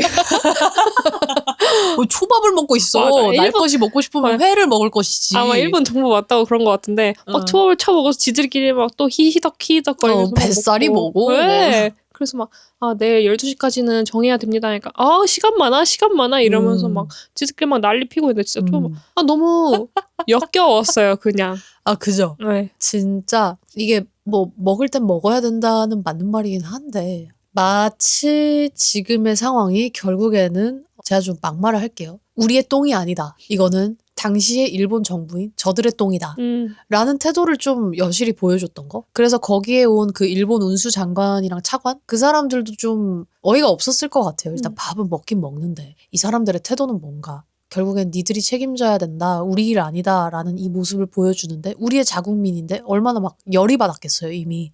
그런 모습들을 자꾸 보여주니까 이게 좀 약간 밥 먹는 것보다도 중요하지 않는 일처럼 그죠. 대하는 그것들 그리고 으쌰으쌰하는 느낌도 없고 네. 서로. 그래서 일본에서도 아니 이거 어떻게 뭐 대통령님이랑 뭐 얘기를 해보겠다라고 하니까 언제 얘기를 할 수 있냐 그랬더니 갑자기 시계를 보더니 지금은 주무실 시간이라 내일 아침에 연락을 해볼게 하니까 너무 짜증이 나는 거예요. 그러고 나서 아침엔 일찍 일어나세요. 매기는 것도 아니고 어쩌라고. 이게 그 부분이 지금 딱 저희가 지금 2025년이잖아요. 1970년 그리고 저희가 1940년 이렇게까지 다 거슬러 갔을게요. 그런 악감정이 아직 서로 너무나도 남아있을 수밖에 없는 상황이라 그쵸. 이해를 해줄 수는 있는데 그게 어쨌든 보기에 못났다는 건 사실이에요. 그러니까 눈에는 눈, 이에는 이를 해서는 안 되는 거잖아요. 근데 어쨌든 그렇게 했다. 그냥 그런 부분들이 이제 기분이 나빴다. 인간적으로. 좀 사람이 좀 별로이게 보였다는 확실히 맞는 것 같아요. 그쵸. 참 정말 근데 와중에 초밥 너무 맛있어 보이고 나도 시켜 먹고 싶고 참치 뱃살 좋아하는데요. 아무튼 그랬고요. 그러면은 이 적군파가 어쨌든 자기 목숨까지 걸면서 그렇게 행동을 했잖아요. 요 행동이 관객이 봤을 때 좀 너무 극단적이게 보였을 수도 있거든요. 이해가 되셨어요? 저는 이해가 안 되기는 했어요. 왜냐면은 사실 그게 뭐라고 그렇게까지 행동을 하나. 물론 사람이 개개인이 어쨌든 다 다른 생각을 갖고 있으니 뭔가 그런 신념 하나로 움직이는 사람들도 있을 거다라는 생각이 드는데 사실 그들은 책 한 권 보고 거기에 빠져가지고 행동까지 하는 사람들이잖아요. 그게 조금 이해하고 싶어도 이해가 잘 안 됐어요. 도대체 무엇이 저들을 저렇게까지 만들었는가. 그쵸. 그거를 다 이해할 수는 없는데 그래서 이게 연기하는 배우의 입장에서 이런 하나의 이념을 가진 집단을 연기를 해야 될 때 저거를 과연 나라면은 어떻게 해결을 해낼 수 있을까라는 고민을 많이 했거든요. 네. 이 기본적인 캐릭터 설정들은 분명히 자료 조사를 통해서 만들어내야 돼요. 그리고 분명히 성격들도 조금 기본적으로 불신이 베이스고 믿지 못하고 인데 그 믿지 못하는 이유에 대한 거를 많이 만들어내야 되거든요. 당시에 어쨌든 냉전 시대였고 그리고 세계대전도 막 일어났던 시기였고 어쨌든 큰 맥락으로는 공산주의와 그리고 자본주의, 민주주의 이렇게는 다 부딪히고 있었잖아요. 그러니까 서로에 대해서 얼마나 진짜 흑백 논리로 미워했는지 뭐 그런 거는 자료 조사를 통해서 이해하면 되는데 이걸 개인화시켜야 되잖아요. 개인화시키는 사례들을 정말 많이 만들었어야 될 것 같다. 만약에 그 사례가 없었으면은 연기하는 그 반정부 일본 단체 본인들도 힘들었을 거예요. 근데 저는 여기에서 잠깐 요리의 대사를 다시 생각해보면 요리가 초반에 담배를 걷거든요. 비행기에서 담배를 싹 다 거둔 다음에 여기에서 이제 뭐 시간이 지나면 담배 피는 사람들은 한 가지씩 주겠다. 뭐 이렇게 얘기를 해요. 근데 거기에 딴지를 거는 아저씨 한 명이 나타나요. 내 담배가 얘 담배보다 더 비싸고 좋은 건데 그리고 내가 개수도 훨씬 더 많은데 왜 내가 얘랑 똑같이 한 개씩만 받아야 돼? 난 더 받아야지. 이 논리인데 요리가 거기에 대고 뭐라고 하냐면 그 요리에 알 수 없는 너무 예뻐. 너무 예쁘게 생겼어. 알 수 없는 그 눈과 그 어떠한 생각으로 아저씨 같은 사람들 때문에 이제 세상이 망하는 거예요. 비슷한 느낌의 말을 하거든요. 제가 지금 정확한 대사가 기억이 안 나는데 아저씨 같은 사람들 때문에 우리가 지금 이걸 하는 거예요. 라는 논리였어요. 그러니까 자본주의, 그러니까 거기서 비판한 건 자본주의죠. 민주주의가 아니라 이 사람은 민주주의를 내세운 거고 요리가 말한 건 자본주의를 내세운 거예요. 근데 그런 자본주의 이기심으로 인해서 망한 아니면 자본주의 이기심으로 인해서 피해를 받은 어떠한 가정의 아이이지 않았을까?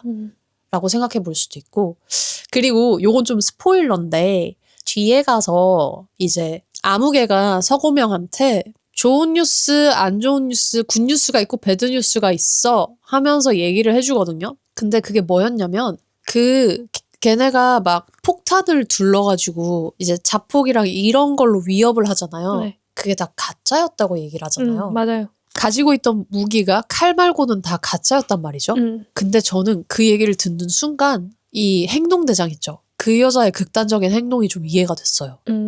그 사람도 뭐 전사 빌딩, 캐릭터 빌딩을 할 때 어떻게 그 위치에 지금 가게 됐는지는 모르겠지만 그 상황에서 비행기 상황 안에서 맨 처음에 도착했을 때도 왜 그걸 확실시 해야 되는지 여기가 평양인지 아닌지 그리고 왜 협상을 결국에는 하지 않았는지 는 가지고 있던 무기가 개뻥이니까 거기서 만약에 무르잖아요? 그러고 나서 잡히면 큰일 나는 거야. 그래서 단순히 연기할 때 이게 신념의 문제로만 정리를 하는 게 아니라 이렇게 연기할 때 그 상황에 있어서의 본인이 가진 위험도 그리고 이거를 그러니까 걸어야 하는 지점 그거를 명확히 알고 있으면은 이렇게 연기를 할 수 있는 것 같아요. 그래서 결국에는 이 아무개가 이거를 해결을 하기 위해서 조금 더 사건을 막 부풀리잖아요. 네. 그 부풀리고 그리고 나서 영부인까지 이제 등장을 해요. 이 민심을 흔들 때 그 장면 있잖아요. 네. 거기 어떻게 보셨어요? 전 좀 보고 배워야겠다고 생각했어요. 너무 진지하다. 네. 지금 눈썹이 딱 시옷자가 됐어. 네. 배워야겠다. 이게 마케팅의 종류라고 생각했어요, 저는. 어쨌든 이게 지금 정부에서 우리 일 아니니까 태평성대하게 지금 놀고 있는 거잖아요. 근데 아무개는 이 사람들이 죽지 않았으면 좋겠다는 생각을 갖고 있는 것 같고 그렇기에 어떻게 하면 정부를 움직일 수 있을까를 민심을 잡아야겠다라고 생각을 해가지고 언론에다가 북한에 대한 반발심을 좀 더 키울 수 있는 뉴스들을 막 내보내고 그다음에 이 사건을 우리나라 연관시키기 위해서 그 탑승객 중에 한국인이 있을 수도 있다라는 되게 애매한 정보를 톡 넣어주니까 사람들이 구해내라. 너네 뭐 하고 있냐 이러면서 되게 막 시위를 맞아. 하잖아요. 그걸 보면서 마케팅은 저렇게 하는 거구나. 저렇게 이용을 해야 되는구나 하고 저한테는 교육적인 면도 있었다. 맞는 것 같아요. 네.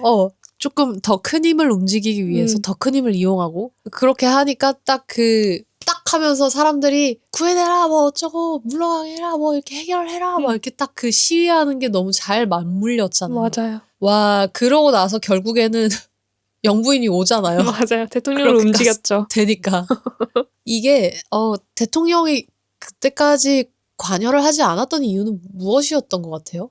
대통령도 똑같았을 것 같아요. 굳이 내가 이 사건에 휘말리고 싶지 않다는 아래 애들이 그냥 알아서 처리하겠지. 약간 그런 안일함도 있었던 것 같고 굳이 손 대고 싶지도 않다. 귀찮음도 사실 있었던 것 같고 무관심? 맞아요. 나중에는 결국에는 미국 어디랑 이제 밥 먹어야 돼가지고 술 먹어야 돼가지고 뭐 그 자리 때문에 못 왔다고 하는데 그만큼 이거를 근데 동시에 관여해서 해결하고 있지 않았고 여기서 일단 알아서 해라. 중요하지 않다. 그러니까 그게 어떤 태도냐면 만약에 그 비행기가 폭파돼가지고 터져도 어쩔 수 없다. 더 중요한 건 이쪽이다. 그러니까 이 태도같이 보이니까 이게 서고명도 그렇고 아무개도 무언가 이렇게 움직여야겠다라고 계속 생각을 하게 된 것 같아요. 그래서 결국에는 영부인을 불러들인 이유, 그러니까 낚시질을 해서 이까지 오게 만든 이유는 정부의 공식 문서가 필요하기 때문이었죠. 네. 아무개가. 네. 그래서 그 공식 문서가 뭐였어요? 그냥 승객들만 내려주면은 나머지 너네들은 그냥 보내주겠다. 그 약속된 공증된 문서거든요. 맞아요. 근데 그것도 행동파 여자아이가. 찢어버리죠. 네. 아주 잘근잘근 찢어가지고 샥 날리는데 근데 거기는 솔직히 좀 종이 쪼가리가 너무 많다 했어요. 아니 A4 용지 하나 찢었는데 종이가 그렇게 많이 나오지 않거든요. 근데 비행기 그 창문 밖으로 이렇게 쫙 뿌리는데 거의 뭐 A4 용지 4장급의 종이가 날아다니는 거예요. 현실 고증이 잘못됐다. 그래서 그거는 강조 효과죠. 영화적 연출이다. 정도? 영화적 허용이었죠. 네. 제가 그런 거 예민합니다. 네. A4 용지 실제로 제가 그 개수만큼 찢어볼게요. 그 크기가 안 나와요. 그래서 결국에 양치기 소년을 더 이상 믿어주지 않았다. 그러면서 너무나도 절박한 서고명의 말도 믿어주지 않고 정오가 다가오죠. 폭탄이 터지는 그 순간. 폭탄은 터질 수가 없는데 사실 뭐 적군파 수장도 점점 이렇게 막 정신을 잃어가고 있는데 행동파 대장이 막 뺨을 때려가면서 그러니까 이제 이해되지 않아요. 왜 뺨까지 때렸는지. 폭탄은 거짓말이니까. 그리고 결국 얘가 진짜 죽어버리면 안 되거든요. 본인들도 마지막 수를 던진 건데 지금 해결이 안 되잖아. 그러네. 그게 문제였던 거고 그래도 뚝심 있게 그렇게까지 버텨버리니까 결국엔 어떻게 돼요? 일본 운수 차관이 책임을 지겠다. 아무개가 딱 설득을 하죠. 이거는 책임의 문제다. 희생의 문제이다. 그래서 희생이요? 이러니까 그 희생은 책임의 문제이다. 결국 사실 너희 나라 사람들을 구하려다 이렇게 된 거고 우리도 노력을 했는데 일단 네가 여기에서 스텝업 해야 된다. 네가 나서줘야 된다. 그래서 정말 제대로 그들을 유혹할 수 있는 협상 그거를 딱 제시를 하죠. 그러니까 제시를 하고 나니까 결국 계급주의와 자본주의를 무너뜨리겠다는 공산주의자들이 시민 100여 명의 목숨과 일본 차관 1명의 목숨에 같은 가격을 매겼습니다. 어떻게 생각해요? 처음에는 이게 어떤 의미인지 잘 몰랐거든요. 이 대사를 다시 곱씹어 보니까 결국 얘네도 계급주의에 그쵸. 완전하게 발을 들이고 있구나. 아무리 너네가 평등을 외치고 공정을 외친다 하더라도 결국 차관 1명과 시민들의 목숨을 바꿨다는 것은 너네도 계급주의에 뼈를 묻고 있구나. 어쩔 수 없이 너네도 자본주의에 이게 더 가치가 있다는 걸 명확히 아는구나. 어쩔 수 없다. 약간 그런 느낌이 좀 들었던 것 같아요. 그쵸. 어찌 보면 사실 좀 씁쓸하기도 하죠. 뭔가 신념을 위해서 일을 하고 있다고는 하지만 생각해보면 그 신념이 되게 허상같이 느껴졌던 순간? 그래서 오히려 나중에 그 차관이 일본의 국민 히어로가 되는데 이바지를 해준 셈이 되죠. 그러네요. 왜냐면은 고집을 만약에 더 부렸으면 고집이라고 표현해도 되는지 모르겠지만 그러니까 본인들의 신념 그대로 계속 행동을 했으면 제 생각에는 보내줬을 것 같아요. 그냥 사람들 태우고 보내줬을 것 같아요. 진짜 죽이라고 할 수 없으니까. 근데 문제는 그들도 폭탄이 가짜였기 때문에 정오에 터뜨리겠다는 본인들의 말을 지금 이행을 못할 판이 돼버렸잖아요. 그러니까 그렇게 궁지에 몰리니까 결국에는 선택한 건 계급주의다. 자본주의다가 돼버린 거죠. 그러네. 그래서 그 인질들을 교환하고 그냥 여행 갔다 온다고 생각해 하면서 그러지 못할 것 같은데요 하면서 그 차를 가죠. 네. 그러고 난 다음에 비행기가 결국 가버리니까 그리고 뉴스에서는 야 사람들이 드디어 풀려났습니다. 이미 관심이 너무 많았죠. 윤호 바쿠라는 사람 때문에 맞아요. 대한민국의 관심이 뜨거워졌죠. 바크윤호, 박윤호 분 때문에. 그래서 모든 게 막 너무 잘 해결이 되고 중정부장도 결국에는 아주 그냥 댄스를 중정실에 돌아가서는 심지어 직전에 도망갔잖아요. 맞아요. 현장 책임자가 내가 아니면 되잖아 하면서 다른 사람 현장 책임자 만들어 놓고 도망갔는데 결국 그렇게 춤으로 끝납니다. 이 모든 사건 쭉 흘렀을 때 여기가 지금 배드뉴스 부분이거든요. 네. 기분이 어땠어요? 뭔가 잘 된 것 같기도 하고 아닌 것 같기도 하고 왠지 모를 찝찝함이 조금 남아 있었던 것 같아요. 이렇게 끝나려고 지금까지 그렇게 했나? 라는 뭔가 허망함? 허탈함? 그쵸. 근데 서고명이 명확히 그랬을 것 같아요. 이게 지금 배드뉴스, 그러니까 안 좋은 소식들이 계속해서 겹친 건데 누구의 입장에서 이게 안 좋은 소식인가? 라고 생각했을 때 일단 두 가지로 저는 그냥 생각을 했거든요. 첫 번째는 이 배드뉴스를 이용을 해서 민심을 움직였고 그 뒤에서 이득 보는 사람들이 생긴. 그런데 결국에 사람들의 목숨은 다 살았으니까 이게 왜 배드뉴스지? 라는 생각을 했는데 사실 진짜로 배드뉴스는 굿뉴스였고 뒤에 나오는 다음 챕터의 굿뉴스는 사실 배드뉴스다. 그게 누구의 입장에서? 서고명 입장에서 인 것 같았거든요. 그래서 진짜 지금 제가 말한 굿뉴스, 그러니까 사실은 배드뉴스인 굿뉴스로 넘어갈게요. 자, 굿뉴스 딱 나오고 드디어 이 영화의 제목이 나왔구나. 매우 중요하겠군. 그만큼 중요해요. 맞아요. 딱 그 중요한 마지막 챕터를 보는데 우선 서고명이 너무 뭐든 있는 척을 하면서 인터뷰를 하죠. 진짜. 근데 뭐 인정해. 귀여웠어. 그 태도 인정해? 그럼 굉장히 큰일을 했지. 맞아요. 진짜 국민 영웅이라고 생각할 만큼. 맞아요. 근데 이제 본인도 그 과정에서 계속해서 생각했던 게 본인의 출세였잖아요. 네. 사람들의 목숨에 대해서도 결국엔 마지막에 얘기하고 막 뛰쳐나가고 넘어지고 막 살려야 돼 막 이 이념이 생기긴 했는데 본인도 그랬잖아요. 내가 그때 왜 그랬는지 모르겠다고. 그러니까 사실상 본인이 스스로 믿기에는 나는 출세할 거야. 나는 이름대로 고명하게 출세할 거야. 그래서 나는 이 말을 듣는 거고 그렇게 어떻게 보면은 계급주의 그렇게 생각을 하면서 이 모든 사건들 내에서 고군분투를 했는데 그래서 지금 절정이 나오잖아요. 그 모습이 정말 약간은 재수없어 보이게 일부러 연기했다라는 생각도 들어요. 사실은 되게 박수 쳐줄 일이었거든요. 근데 그 인터뷰하는 모습을 보는데 제가 서고명한테 칭찬을 못 해주겠는 거예요. 이상하게 분명히 이 사람 너무 잘했고 너무 잘 해결을 했는데 봤는데 너무 재수가 없는 거예요. 그 인터뷰하는 모습이. 그래서 왜 이게 재수가 없지? 좋은 일이잖아. 잘 된 거잖아. 왜지? 하고 스스로 계속 생각을 했는데 일부러 이렇게 깔린 거구나. 뒤에 부분을 보니까. 그래서 자 영웅으로 추앙받으면서 언론 인터뷰를 막 진행을 하고 제가 나온 9시 뉴스를 볼 겁니다. 막 이런 대사를 하고 진짜 레콘기지에 이제 복귀를 해서 일과를 마친 다음에 퇴근을 딱 하려고 하는데 그 퇴근이 이제 뭐 9시 뉴스를 보려고 퇴근하는 거겠죠? 근데 그때 아무개가 나타납니다. 화장실에서 또 휙 하고 나타나요. 나 이번엔 진짜 급했어. 이러면서. 그러면서 얘기하죠. 자, 뭐 먼저 들을래? 굿뉴스, 배드뉴스. 그러니까 서고명은 일단 그럼 그냥 나쁜 소식부터 듣고 말자라고 하는데 그 나쁜 소식이 아까 얘기했던 갔고 잘 도착했대. 근데 나쁜 소식이 뭐예요? 그 무기가 다 가짜였대. 그러니까 그 무기가 다 가짜였다는 것은 우리가 걔네의 목숨을 살려준 거군요. 라고 딱 얘기를 하고 마무리를 짓죠. 그러니까 오히려 배드뉴스는 묘하게 약간 굿뉴스 같은 느낌이 들어요. 여기서도. 근데 그러고 나서 그럼 굿뉴스는 뭐냐고 좋은 소식이 뭐냐고 하니까 이제 미국이 소련과 뭔가 중점을 찾는 대화를 하려는 것이다. 그래서 북한과 좋은 관계를 유지를 해야 돼. 그래서 이번 사건에 정부 개입이 없었던 걸로 정리를 할 거야. 이게 굿뉴스야.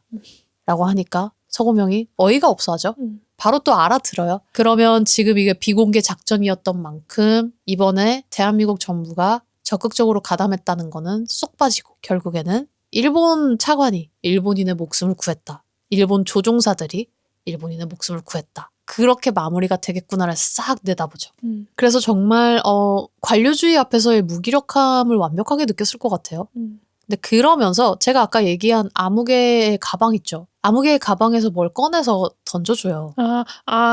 이해됐죠? 이해됐죠? 네. 그 꺼내서 던져주는 게 뭐였어요? 대통령 시계. 그 대통령 시계는 서고명 말고 영화에서 누구도 받은 걸로 나왔었죠? 서고명의 아빠도 받았었죠. 그래서 6.25 참전 용사로서 인정을 받았다? 그런 뭐 의미로 주긴 했죠. 나라에 대한 충성과 이런 노고에 감사드립니다 하는 그런 시계를 이제 받아왔다. 근데 어렸을 적 서고명이 아빠의 그런 모습을 봤을 땐 되게 양가 감정이 많이 들었을 것 같거든요. 왜냐면 아버지가 2다리를 잃었는데 심지어 그게 상대가 아니라 아군 쪽에서 잘못 던진 그거에 이제 다리를 잃었고 뭐 그런 상황이었는데 어쨌든 6.25에 참전을 하셨으니까 참전 용사시기 때문에 이제 그 시계를 받았는데 그 시계의 의미에 되게 집착을 하잖아요. 아빠가. 그 모습을 봤을 거란 말이에요. 근데 그거를 보고 나서 본인도 똑같은 시계를 받아요.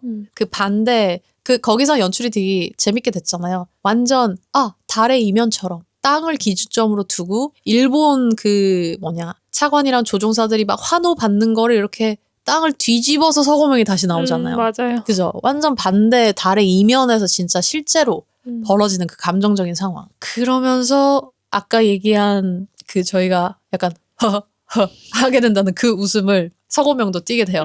그리고 난 다음에 아무개는 중정 부장을 만나는데 서고명한테 시계를 던져주고 난 다음에 이름이 적혀 있어요. 한자로 이름이 적혀 있는 신분증을, 주민등록증을 드디어 발급받아요. 북한 간첩의 뭐 아들 뭐 이렇게만 존재했었던, 이름도 없이 대한민국에 존재했었던 이 아무개가 드디어 이름을 가지게 되는데, 그 이름이 그 한자로 적혀 있긴 하지만은 뭐였죠? 고명, 최고명? 이름이 고명, 그 높을 고자가 있고 한데 높은 고의 이름명이었나? 네. 근데 앞에 있는 한자를 제가 사실 몰랐어요. 그래서 고명은 맞는데 뭔 고명이지? 저게 서자인가? 이랬는데 막 찾아보니까 그게 최더라고요. 그래서 최고명, 제일 높은 이름 뭐 이런 뜻이잖아요. 그런 신분증을 딱 발급을 받습니다. 그리고 중정부장도 왜 하필 그 이름이야? 라고 한번 얘기를 하죠. 근데 뭐 그냥 약간 이런 식으로 하고 넘어가요. 아무개는 왜 최고명이란 이름을 자기의 새로운 신분을 가질 수 있는 기회일 때 썼을까요? 계속 이름이 없이, 존재감 없이 살아왔으니까 그 이름이 조금 부러웠을 수도 있다는 생각이 들었어요. 그러니까 이게 계속 아무개는 그런 얘기를 하잖아요. 네. 뭐 그러나 저러나 뭐가 의미가 있겠어. 약간 이런 마인드로 살아가는 사람이기도 했고, 아니 뭐 나야 그냥 지나가는 사람이니까 아무개라고 불러주셔 하면서 자기 스스로에 대해 의미 부여를 하지 않았는데, 이름이 있다는 것과 이름을 불러준다는 것은 되게 맞아. 누군가에게 되게 큰 의미가 되는 거잖아요. 뭔가 나에게 중요한 존재가 될 때 이름을 붙여주기도 하고, 뭔가 애정을 갖게 될 때 이름을 붙여주기도 하는 것처럼 뭔가 이름이란 것은 되게 중요한 건데, 그런 존재감 없이 살아오다가 이름을 갖게 되었을 때 뭔가 부푼 꿈을 갖고 있는 서고명이 부러웠을 수도 있고, 그런 목적의식이 있는, 그리고 이왕 이름 갖게 되는 거 나도 뭔가 뭔가 조금 더 좋은 이름, 네, 좋은 의미가. 의미를 담겨져 있는 이름을 갖고 싶다는 생각이 들어서 그 이름을 선택하지 않았을까. 그렇긴 하네요. 뭐 좀 우리가 교과서에서 자주 쓰는 남자 이름 막 철수 그런 것도 너무 사실 자주 쓰이기 때문에 뭐 그냥 홍길동 이런 느낌처럼 일반적인 이름보다는 진짜 눈에 뜰 수 있는, 딱 들었을 때 기억할 수 있는 그런 이름? 아무개도 조금은 내 이름을 조금 높여보고 싶다는 욕심이 있었을 수도 있을 것 같아요. 왜냐면 어쨌든 재능이 있는 사람이니까, 능력이 있는 사람이기도 하고. 그리고 이 고명이란 이름이 어쨌든 서고명이 있었기 때문에 아무개한테 지금 의미가 생긴 건데, 어떻게 보면은 막 그러잖아요. 그러니까 자기의 모든 노력이, 서고명 입장에서 자기의 모든 노력이 보이지 않는 어떠한 이면으로 사라질 예정이다 라는 얘기를 듣고 본인의 이름은 사실 존재하지 않는 느낌이 돼버리는 거예요. 이름이 고명임에도 불구하고 분명 그에 걸맞는 행동들을 다 했는데 기사 어디에 단 한 글자도 쓰여지지 않을 이름이 된 거죠. 근데 거기에서 아무개가 공감을 한 것 같아요. 그러니까 아무개도 아무개라는 이름으로 불리면서 분명 본인 본명이 있었을 거예요. 근데 그 아무개라는 이름으로 불리면서 달의 이면에 그림자 속에서 계속해서 일을 해나가는 입장이었는데 그 누구도 알아주지 않잖아요. 네. 그리고 알려져서는 안 되는 일들을 했던 사람이고 그것처럼 서고명도 이제 그 위치에 들어가게 되고, 그래서 서고명이 막 어이없어하고 화를 내는 그 모습을 보면서 아무개가 그때는 막 이전에는 야, 너 너무 왜 이렇게 뭐 빗자루 꽂은 듯이 이렇게 꼿꼿해 하면서 막 얘기를 했었는데 요 마지막에는 엄청 안타까워하거든요. 저는 처음에는 아무개가 또 다른 아무개의 탄생을 봐서 마음이 저런 걸까? 라는 생각도 했고, 두 번째로 아무개가 서고명이란 사람을 보고 감명받은 부분들이 있는데 그 부분들이 결국에는 알려지지 않을 걸 알아서, 그래서 자기가 새로운 아이덴티티를 얻게 됐을 때 그 이름이라도 이어나가자. 그 정신을 이어나가고 결국엔 아무도 알아주지 않더라도 묵묵히 자기 할 일을 하는 사람이 되자. 뭐 그런 다짐들이었을까? 이런 생각들을 했던 것 같아요. 확실히. 좋은 제스처였죠. 음. 암흑의 사실. 그러면은 PD님 같은 경우에는 만약에 서고명 같은 일이 그러니까 뒤에서 지금 이제 촬영도 하시고 어쨌든 편집도 다 하시고 하니까 이러한 뒤에 숨은 노력이 있는데 이거를 본인이 한 일이 아니라고 해야 돼. 그럼 어떻게 느끼실 것 같아요? 아, 때려치죠. 그러면서 애플워치를 하나 줘. 웃기지 말라. 웃기는 소리 하네. 웃기는 소리야. 난 갤럭시 유저야. 그럼 갤럭시랑 갤럭시 풀세트. 필요 없어. 근데 이게 네. 그렇게 딱 얘기하시니까 뭔가 소고명이 이해가 되기도 해요. 어차피 이게 내가 했다는 일이 될 수 없다는 걸 알아. 어떻게 해서든지. 그러면은 그거라도 받자의 입장도 있지 않았을까? 그러니까 이게 대통령 시계를 받았다는 게 다 받으면서 계속 다른 달이야 이렇게 외잖아요. 그냥 자기 스스로 조금 최면을 거는 느낌도 있는 것 같아요. 이게 어쨌든 어떻게 내가 뭘 한다고 해서 이게 내가 한 일이라고 밝힐 수 없어. 그러면은 그래 여기에라도 의미를 부여하자. 그쵸. 라는 마음이지 않았을까? 그럼 저도 그래 받아야지 뭐. 거부한다고 나한테 좋은 이득 될 게 하나도 없는데 이거라도 받아야지. 약간 이런 마음일 수도 있을 것 같아요. 더군다나 그 상대가 만약에 매우 큰 비유적으로 정부 같은 힘이라면 어쩔 수 없죠. 그쵸. 어쩔 수 없죠. 까라면 까야 되는데 준다면 받아야지. 결국에는 거기에서 이게 그 체제 안에 이렇게 있는 그런 한 개인에 대한 여러 가지 고민들을 할 수 있게 해주는 그런 장면이었던 것 같아요. 진짜 그 마지막은. 그러면은 여기에서 그 이후에 이제 나레이션이 나오잖아요. 네. 자, 트루먼 쉐이디의 명언은 이거예요. 진실은 간혹 달의 뒷면에 존재한다. 그렇다고 앞면이 거짓은 아니다. 이게 무슨 말일까요? 이거 영화 맨 처음 초반에 나오는 말이거든요. 네. 근데 거기에다 대고 이제 서고명이 그냥 뒤에서 어떤 지랄이 벌어지던 간에 사람은 눈에 보이는 걸 믿고 믿으면 더 이상 구라가 아니다. 뭐 그런 뜻이죠. 했는데 맨 마지막에 나오잖아요. 사실 그 명언 몰랐다고. 근데 처음에는 당연히 알죠. 이런 식으로 나왔단 말이에요. 이 문장이 진실은 간혹 달의 뒷면에 존재한다. 그렇다고 앞면이 거짓은 아니다. 이 말 자체를 처음에 딱 들으면은 그렇게 이해를 하는 거예요. 그냥 사람들은 앞에 눈에 보이는 것만 믿고 앞면이 거짓은 아니니까 그냥 그렇게 믿으면은 되는 거야. 그러니까 믿는 대로 살면 되는 거야. 굉장히 철학적인 그런 말인 것 같은데 트루먼 쉐이디는 누구인가? 존재하지 않아요. 나는 여기서 이 트루먼을 아예 설마 하면서 생각했는데 막 트루먼 쇼에서 뽑아왔나? 저도 그 생각했어요. 이렇게 생각하신 분들 따봉 해주세요. 그래서 트루먼 성이 뭐였지? 막 이 생각했는데 그거까지 찾아보진 않았는데 트루먼 쇼의 그 트루먼 쇼를 잘못 읽으면 트루먼 쉐이디로 읽나? 근데 사실 트루먼 쇼에서도 그 앞면이 거짓은 아니었잖아요. 네. 트루먼이 TV에 나오는 그 모습들이 거짓은 아니었는데 그런데 뒷면 그러니까 그 세트장 너머에 진실이 존재했던 거죠. 그런 것처럼 참 이게 참 흥미롭다. 라는 생각과 동시에 근데 이 명언을 그래서 지금 다시 또 얘기를 들어보니까 어떤 생각이 들어요? 결국 암흑의 말이랑 똑같은 것 같아요. 다른 달이다. 다른 달이다.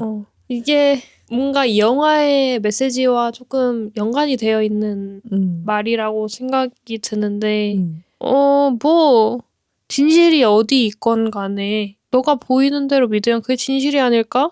라는 말인 것 같아요. 왜냐면은 진실이 간혹 달의 뒷면에 존재한다고 해서 앞면이 거짓이 아니라는 것은 앞면도 맞다는 소리잖아요. 네가 이걸 어디를 보든지 간에 그게 맞는 거다라는 말이지 않을까? 라는 생각이 드네요. 저는. 사람들은 결국 그냥 보는 대로 믿고 그렇게 믿고 사는 게 더 낫다 이거죠. 그거를 막 뒷면이 어떻고 앞면이 저떻고 하더라도 결국에 보이는 대로 믿으니까. 보이지 않는 건 저희의 머리 뒤편에만 일어나는 일이니까. 그래서 딱 말하죠. 아무개가. 최고명이란 이름을 얻기 전에 아무개가 딱 얘기를 합니다. 내가 말했잖아. 다른 달이라고. 누가 꼭 이름을 불러줘야 존재하는 것도 아니고 누가 꼭 알아줘야 의미가 생기는 것도 아니야. 네가 한 일 그 자체로 충분히 의미가 있어. 라고 말을 해요. 참 이게 앞에 그 서고명이 인터뷰에서 원래 큰일에는 보이지 않는 숨은 노력들이 있다라고까지만 말씀드리겠습니다. 약간 이거랑 너무 연결이 돼서 약간 본인이 오히려 지금 본인의 말로를 명확히 알고 있는 듯한 느낌? 근데 이게 오늘 얘기하면서 딱 든 생각인데 네. 조금 아무개도 웃기는 것 같아요. 그러니까 이게 위로한다고 얘기를 한 거잖아요. 네. 너가 어떻게 불리든 네가 너 잘했어. 뭐 알아주지 않아도 너 되게 그냥 너대로 잘한 거다, 의미가 있는 거다라고 해놓고 자기는 이름을 받으러 간다는 게 맞아. 너무 조금. 그래서 보면은 그 액팅이 약간 씁쓸해 보이기도 해요. 그래서 제가 아까 얘기했던 것처럼 아무개라는 존재는 결국에는 있어야 하는 거고 이런 큰 그 어딘가의 뒤에. 그래서 본인은 이름을 얻으면서 탈출을 했는데 이제 서고명이 다음 아무개가 되는 거죠. 그래서 본인이 결국 본인이 그렇게 싫어하고 힘들어하던 자신의 위치를 누군가 다른 사람에게 줘야만 자기도 나올 수 있다라는 그 상황이 엄청 양가 감정이 들지 않았을까. 그냥 본인도 이름을 가지고 싶었을 테니까. 존재 부정을 당하는 거랑 마찬가지잖아요. 그렇죠. 그럼 화가 나죠. 오, 그럼요. 그래서 자, 이렇게까지 해서 저희가 지금 이제 영화가 마무리가 됐어요. 제가 아까 얘기한 그 아무개 가방 같은 경우에는 그 가방이 결국엔 서구명한테 가지 않을까 싶기도 해요. 그리고 그 가방 안에는 대통령 시계가 잔뜩 들어있을 거라고 전 상상했어요. 좀 그렇게 얘기하니까 너무 씁쓸하다. 그만큼의 무게가 있었던 거고 그래서 그 가방이 계속 달려있고 그 가방을 포인트를 줘서 액팅을 하신 게 아닌가. 중요한 가방인 것 같거든요. 뭐 여튼 이렇게 해서 영화를 저희가 끝까지 다 봤는데 말로써 여러분들은 어떠셨나요? 이 영화가 참 재미있었는데 이제 다 보고 나서 저희가 약간 마무리적으로 저는 얘기하고 싶은 게 한 가지 있는데 로그라인명을 일단 얘기를 하고 난 다음에 정리를 해볼까요? 네. 오늘의 로그라인명은 무엇인가요? 예, 정확히 대사가 잘 기억이 안 나는데 맨 처음에 네. 아까 얘기하신 것처럼 서고명이 뭐 사람들이 뭐 진실이 어쨌건 뭐 보이는 대로만 믿는다 막 이런 식으로 명언에 대해서 얘기를 하잖아요. 네. 그때 아무개가 비웃으면서 네. 뭔 개소리를 하고 있는 거야. 그냥 앞면이든 뒷면이든 다른 다리야 하는데 그 대사가 조금 와닿았던 것 같아요. 이게 그러니까 누구나 어떤 한 사건에 대해서 사람들이 사실 살아온 삶들이 다 다르고 경험들이 다 다르다 보니까 가치관들이 다 다르잖아요. 그래서 뭔가를 바라봤을 때 그 바라보는 사람들의 수만큼의 경우의 수가 생긴다고 들거든요. 그럼 그 말은 즉슨 누군가가 나를 볼 때도 그렇게 될 수밖에 없다. 그러니까 내가 갖고 있는 내 진실이라는 게 누군가 봤을 때는 되게 거짓돼 보이고 맞아. 나빠 보이기도 하고 좋아 보일 수도 있고 하니까 그 사람들의 말을 휘둘리지 마라. 너는 그냥 너다. 라고 딱 얘기를 해주는 것 같아서 저는 조금 그 말이 그리고 이 영화가 좀 그런 부분에 있어서 좀 힘이 됐던 것 같아요. 그러니까 이게 뭐 블랙 코미디이기 때문에 정치적으로 뭔가 사회적으로 뭔가 이런 것들에 약간 풍자를 담아내기도 했지만 그런 것들 다 걷어내고 봤을 때 그냥 나의 존재에 대해서 조금 생각해 볼 수 있는 영화가 아니었나 싶어서 제 로그라인명은 그 대사로 하고 싶어요. 제가 정한 로그라인명이랑 맞닿는 부분이 있어서 저의 로그라인명부터 일단 얘기를 할게요. 저의 로그라인명은 아까 얘기했던 그 대사의 맨 마지막 부분이거든요. 그 다른 다리라고 누가 꼭 이름을 불러줘야 존재하는 것도 아니고 누가 꼭 알아줘야 의미가 생기는 것도 아니야. 여기서 제가 정하고 싶은 로그라인명은 네가 한 일 그 자체로 충분히 의미가 있어. 딱 요거거든요. 근데 이게 방금 PD님이 말씀하시는 거랑 닿는 것 같아요. 왜냐면 우리가 요즘 뭐 자기 개발 서적이든 아니면 자기 멘탈 서적이든 이런 걸 읽어보면은 거기에 대부분 성공에 대한 의미들을 많이 적어놔요. 근데 그 성공에 대한 인터뷰들 이런 걸 보더라도 진짜 성공하신 분들은 무거워야 된다고 하거든요. 뭐가 무겁냐면 말이. 근데 뭐에 대한 말? 자기의 노력에 대한 말. 내가 이거를 이렇게까지 노력을 해서 뭐 이렇게 해서 지금 이걸 이뤄낸 거야. 라고 말을 하는 것 자체가 무의미한 게 사람들은 누군가가 성공을 한 모습을 보면 그리고 그 사람이 나와서 인터뷰를 하잖아요. 바라볼 때 성공한 사람의 모습만 보지 그 사람이 그 성공을 하기 위해서 이면에서 수년간 아니면 수십 년간 무슨 노력을 했는지는 보지 않아요. 결과물만 본단 말이에요. 그러니까 이게 저도 이 대사를 보면서 딱 와닿았던 게 정말로 이 개인이 뭐 이 큰 정부 안에서 한 개인이 한 노력이 이런 식으로 사라질 수도 있겠구나. 충분히 많이 사라졌겠구나. 라는 그런 풍자적인 요소들은 분명히 있는 영화이긴 했지만은 오히려 이거를 지금 현 시대의 개인으로 가져왔을 때는 정말로 큰 일을 한 사람은 알려지지 않을 수도 있다. 그런데 그게 나라는 개인이 될 수도 있고 그렇다고 해서 나라는 개인이 한 노력들이 절대 의미가 없는 게 아니다.